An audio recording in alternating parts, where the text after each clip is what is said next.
Assalamualaikum warahmatullahi wabarakatuh. Perkenalkan, nama saya Rika Oktaviani, NIM 2202020085. Saya dari kelompok 9 dengan makalah yang berjudul Anggaran Piutang dengan dosen pengampu Bu Asnawati SEMM. Baiklah, saya akan menjelaskan sedikit mengenai anggaran piutang. Piutang adalah sejumlah saldo yang akan diterima dari pelanggan. Sedangkan anggaran piutang usaha adalah suatu anggaran yang secara terperinci merencanakan perubahan piutang usaha selama periode yang akan datang, meliputi rencana mengenai bertambahnya piutang karena penjualan kredit dan berkurangnya jumlah piutang karena adanya pelunasan piutang, penyisian piutang, penghapusan piutang, dan potongan penjualan. Dan juga ada manfaat diadakannya anggaran piutang, yaitu sebagai pedoman kerja, sebagai alat koordinasi kerja, dan juga sebagai alat pengawas kerja. Baiklah, cuman segitu penjelasan yang bisa saya sampaikan mengenai anggaran piutang. Sekarang saya akan menjelaskan sebuah contoh kasus dari data penjualan perusahaan Galang Food pada tahun 2022. Bisa dilihat pada gambar di samping bahwa ada sebuah data perusahaan yang meminta untuk dibuatkan anggaran perusahaannya. Pada Desember 2021 sebesar 12 juta, Januari 2022 sebesar 15 juta, Februari 19 juta, Maret 2022 21 juta 500. Syarat pembayaran dari piutang tersebut adalah 45% dibayar tunai, 35% dibayar bulan pertama, 20% dibayar bulan kedua, dipertimbangkan piutang tak tertagih sebesar 2% setiap bulannya. Sebelum itu kita akan menyusun terlebih dahulu piutang usaha bersih dari Januari, Februari, serta Maret. Saya akan menjelaskan datangnya 18% dan juga 33% karena ada kalimat di soal yang mengatakan bahwa piutang tak tertagih setiap bulannya.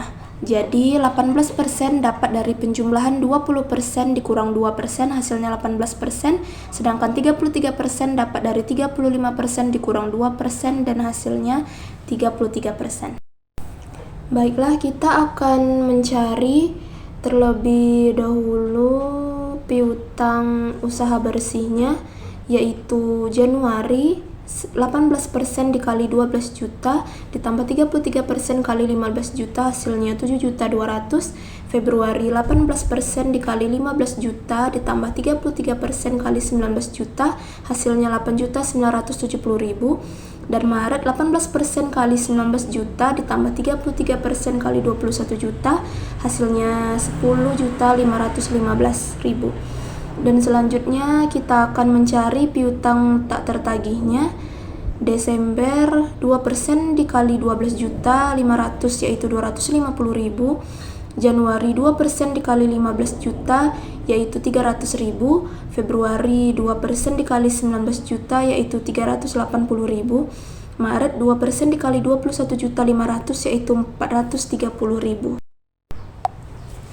Selanjutnya disusun cadangan penghapusan piutang usaha setiap bulannya dengan menambahkan piutang usaha tak tertagih periode sebelumnya dan piutang tak tertagih bulan yang bersangkutan dengan perhitungan sebagai berikut.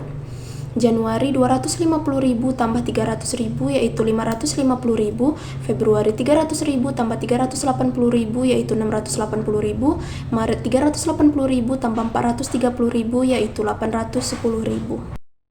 Sehingga anggaran piutang usaha sebagai berikut. Piutang usaha Januari 35% kali 15 juta ditambah 20% kali 12 juta 500 yaitu 7.750.000. Februari 35% kali 19 juta tambah 20% dikali 15 juta yaitu 9.650.000. Maret 35% kali 21 juta 500 tambah 20% kali 15 juta yaitu 11.325.000. Baiklah, cuman itu yang bisa saya jelaskan. Semoga apa yang saya sampaikan bisa bermanfaat bagi teman-teman semuanya. Lebih dan kurangnya saya mohon maaf. Assalamualaikum warahmatullahi wabarakatuh.